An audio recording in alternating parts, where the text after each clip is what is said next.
Estamos de regresso para a Liga Milionária, a Liga dos Campeões. Hoje as equipas portuguesas estão de parabéns. Sporting vai à Turquia e vence o Besiktas por 4-1. O caso do Futebol Clube do Porto recebe no Estádio do Dragão a equipa do Milan e a equipa de Sérgio Conceição vence então por 1-0. Vou colocar esta minha análise na plataforma no YouTube. Nós estamos em direto na Twitch, twitch.tv/jogasimples. Estamos a analisar os jogos da Liga dos Campeões, mas para o YouTube vai calhar o jogo do Sporting, até porque o jogo do Porto eu não o vi na totalidade, e então decidi analisar o Sporting nesta grande vitória na Turquia frente ao Besiktas e num grande jogo dos pupilos de Ruben Amorim. Começa aqui pelos grupos, para vocês verem como é que está aqui a equipa do Sporting após esta grande vitória frente ao Besiktas. Sporting com 3 pontos, Besiktas com 0 pontos. E hoje tivemos também a grande vitória do Ajax, que venceu os alemães do Dortmund por 4-0. Era essencial a equipa de Ruben Amorim ir à Turquia e fazer um bom resultado, até porque na viragem deste grupo C, no próximo jogo, o Sporting vai receber em Alvalade o Besiktas, e então há uma grande expectativa nesse jogo, em que o Sporting possa conquistar uma vitória e fazer já os 6 pontos, a faltarem 2 jogos para terminar esta fase grupos, grupo C da Liga dos Campeões. Em relação à equipa do Sporting, a estrutura é a mesma, a linha de 5, 2 médios no corredor central e à frente uma linha de 3. Neste caso, António Adan na baliza, linha de 5 com 3 centrais, Inácio, Coates e Fedal. Na direita, Porro, e na esquerda, a grande novidade para mim foi a inclusão de Mateus Reis. Pensava eu que Nuno Santos poderia ser titular à esquerda da equipa do Sporting, e também haveria a possibilidade de jogar Vinagre, mas então a aposta foi em Mateus Reis, numa perspectiva mais de contenção, um pouco mais defensivo na parte esquerda do Sporting, e ver aquilo que o Besiktas poderia fazer em casa. Portanto, aqui foi a minha grande novidade, foi a inclusão de Mateus Reis. Depois tudo igual, ou seja, o meio campo a 2, com Palhinha e com Mateus Nunes, grande jogo que fez esta dupla no corredor central. E depois na frente o tal trio de ataque com Sarabia. E Sarabia jogou à esquerda, portanto mais uma surpresa para mim. Pensei que Pote iria começar na esquerda e Sarabia na direita, local que ele está habituado, mas não, Sarabia à esquerda, no meio Paulinho. E Paulinho, mais um jogo com azar, muitas bolas ao ferro, mas acaba por fazer um excelente golo. E então à direita o Pote, num jogo em que o Besiktas começa com aquele ímpeto agressivo, intenso, à procura de ter bola e dominar a equipa do Sporting. O Besiktas é uma equipa extremamente ofensiva, em que tem uma grande capacidade de envolver jogadores de vários setores no processo ofensivo. E por parte do Sporting, a jogar fora numa perspectiva de contenção no primeiro momento, era claro e notório que o Sporting na transição ofensiva iria explorar os espaços que a equipa turca foi oferecendo ao longo do jogo. Espaços esses era atrás dos laterais da equipa turca, e então era onde aparecia o Sarabia ou o Pote, e com grande envolvimento na movimentação de Paulinho no corredor central. O Sporting foi construindo atrás de golos, porque o golo do Sporting foi uma reação à pressão que o Besiktas colocou na equipa de Alvalade nos primeiros minutos, uma equipa muito pressionante, mas o Sporting, ao reagir a essa pressão, foi reagindo com golos, e golos através de bolas paradas ofensivas, em que aparece o grande Coates ao marcar 2 golos através de canto. E esses golos, ou seja, é uma reação àquela pressão da equipa do Besiktas, e eu reparei que o segundo golo por parte do Sporting acalmou, e de que maneira, esta equipa turca. O Sporting foi ganhando confiança, foi injetando os seus comportamentos e princípios de jogo, começou a tentar utilizar uma dinâmica entre os extremos e o Paulinho, para que Porro pudesse subir, e um pouco Mateus Reis, que acaba por não subir tanto, igualmente em comparação com Porro, mas dada a dificuldade em que o Sporting foi tendo, às vezes naquele corredor central, depois canalizava o jogo para os corredores laterais.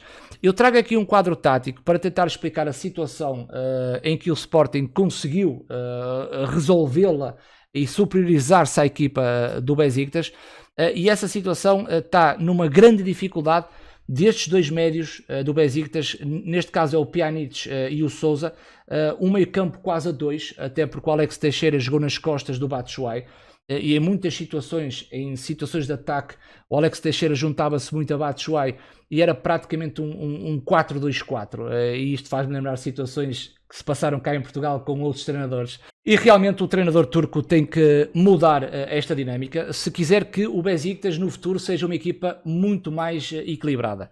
Reparem na forma como é que o Besiktas construía. O Besiktas puxava os extremos para dentro, depois explorava os laterais, neste caso um lateral muito conhecido, que é o Rossier, e depois ficava com o Sousa e com o Pjanic, sendo os homens, ou um dos homens, tanto Sousa como Pjanic, na construção do jogo, ficando então os dois centrais por parte do Besiktas. O Sporting inteligentemente faz subir então os extremos na tentativa de anulação, principalmente na zona dos centrais.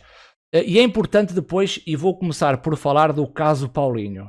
O caso Paulinho, que muitas vezes torna uma discussão à volta de Paulinho, porque só se consegue olhar para o não golo que Paulinho tem. Até foi curioso que estavam a discutir o goal point, o XG de Paulinho aponta para 12 e ele tem apenas 5 golos, portanto foi uma comparação que fizeram, o que torna uma discussão enorme sobre o Paulinho, mas numa primeira fase, e o Paulinho hoje foi tão importante como por exemplo o Taremi foi para o jogo do Porto, e faz com que um dos jogadores, tanto o Pjanic como o Sousa, no processo da construção do jogo do Besiktas, faz com que Paulinho escolha uma referência e feche a linha de passe. Ou seja, reparem que os dois centrais do Besiktas sempre conseguiram trocar a bola, até porque Paulinho tinha esta indicação da anulação de um dos médios de construção. Aqui, o que é que o Sporting fazia? Fazia subir o Palhinha ficava na referência do Alex Teixeira, e o Mateus Nunes procurava o outro jogador de construção por parte da equipa do Besiktas.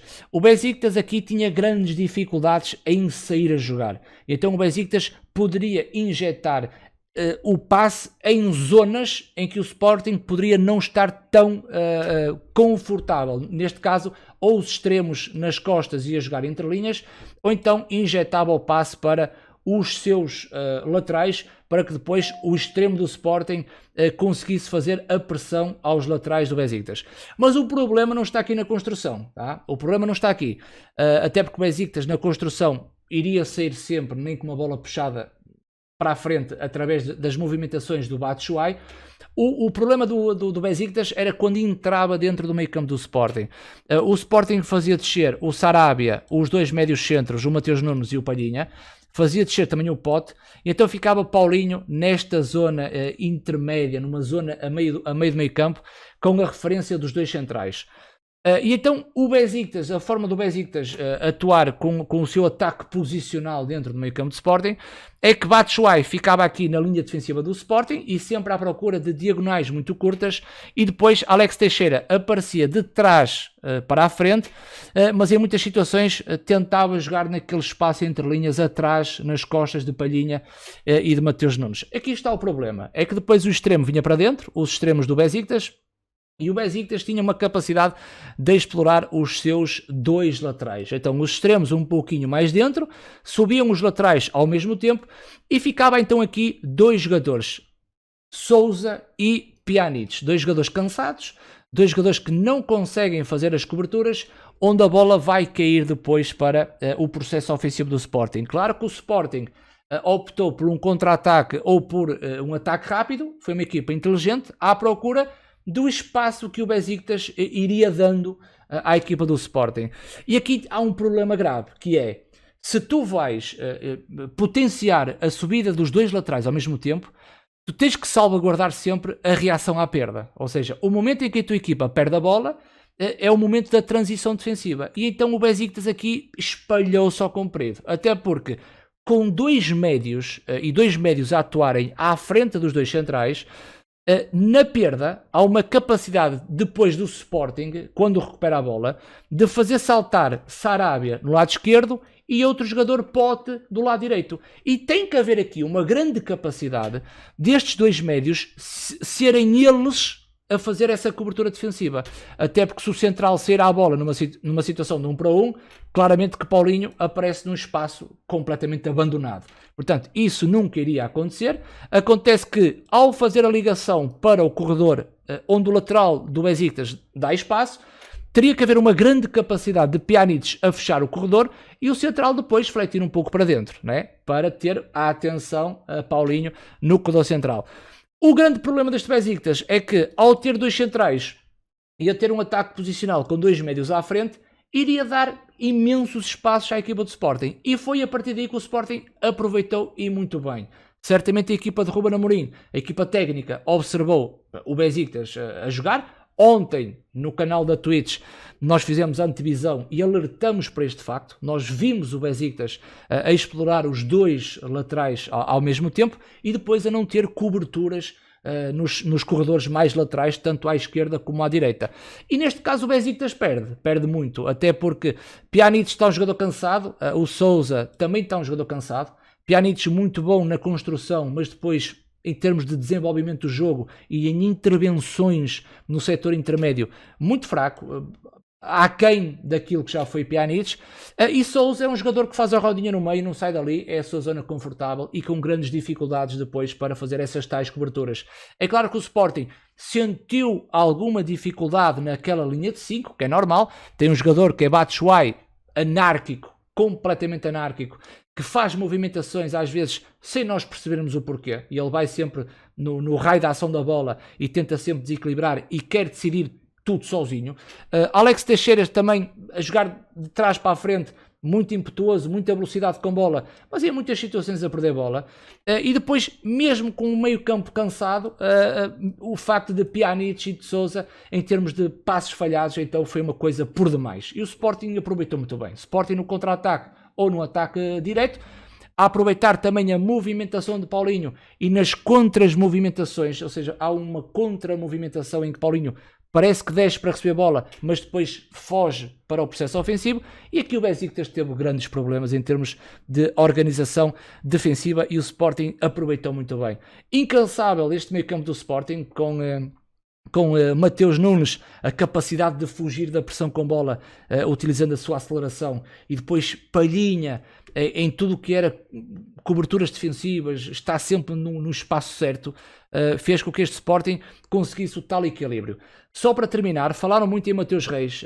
Mateus Reis, na primeira parte, não esteve realmente a um nível exigido para uma Liga dos Campeões, e nem falo na situação do primeiro gol do Besiktas, mas eu queria explicar uma situação que é muito importante. Reparem que quando a bola está no lado esquerdo do Besiktas e quando o Sporting tem um meio campo a 2, isto é muito importante que se perceba, para depois não criticarmos só o Mateus Reis só pela crítica, não é? Nós temos que perceber o porquê que as coisas acontecem. Claro que o Mateus Reis pode resolver muitos problemas no termo individual, mas quando o coletivo não está forte, principalmente sem bola, quem vem a sofrer é a linha defensiva. Mas quando a bola está aqui, neste lado, e quando o Sporting tem um meio campo a 2, lógico é o Pote fazer a pressão ao lateral do Besiktas. Aqui é uma lógica em que o Pote é o jogador mais perto, faz a pressão, reduz o espaço e pressiona o lateral do Besiktas. O que deveria acontecer é que num meio campo a 2, com Palhinha e Mateus Nunes, deveria acontecer que Sarabia tem que fechar dentro. Né? E aqui temos um grande problema, é que Sarabia não fecha dentro. E Pote já fecha, até porque quando a bola está neste lado, em Rossier, e quando Sarabia fazia a pressão, vi muitas vezes o Pote centralizado e a fechar o corredor e a injetar um terceiro elemento no corredor central. Já Sarabia não acontece isso. Tá? E mesmo a fechar o corredor central, falo também no jogo do ioiô. O jogo do ioiô é Sarabia no processo de ataque vertical, corredor lateral, processo defensivo, vertical, corredor lateral, ou seja, tem sempre que ajudar o lateral esquerdo. Enquanto o Pote oferece uma sustentabilidade a Porro, já do lado esquerdo, o Sarabia já não oferece essa sustentabilidade a Mateus Reis. E aí, muitas situações em que Mateus Reis também, em termos individuais, pode resolver a situação, mas em termos coletivos é importante que vejam também esta situação antes de criticarmos tudo aquilo que Mateus Reis fez de errado ou de menos positivo. Eu tinha que falar sobre isto, até porque o Sporting apresenta um meio campo a 2 também, mas cria uma dinâmica não só com Pote a vir para dentro, como deveria Sarabia a vir para dentro, ou o próprio Paulinho pode descer, mantendo o certo equilíbrio no meio campo a 3, deixando, neste caso, Sarabia mais aberto na esquerda. Portanto, foi só um ponto a realçar nesta minha análise. Sporting vence bem, 4-1, vai claramente aumentar o aspecto anímico, psicológico da equipa de Ruben Amorim, à espera de receber o Besiktas em casa e conquistar 3 pontos, somar 6 e estar na luta aqui nesta fase de grupos, grupo C da Liga dos Campeões. Espero que vocês tenham gostado desta análise no jogo do Sporting na Turquia.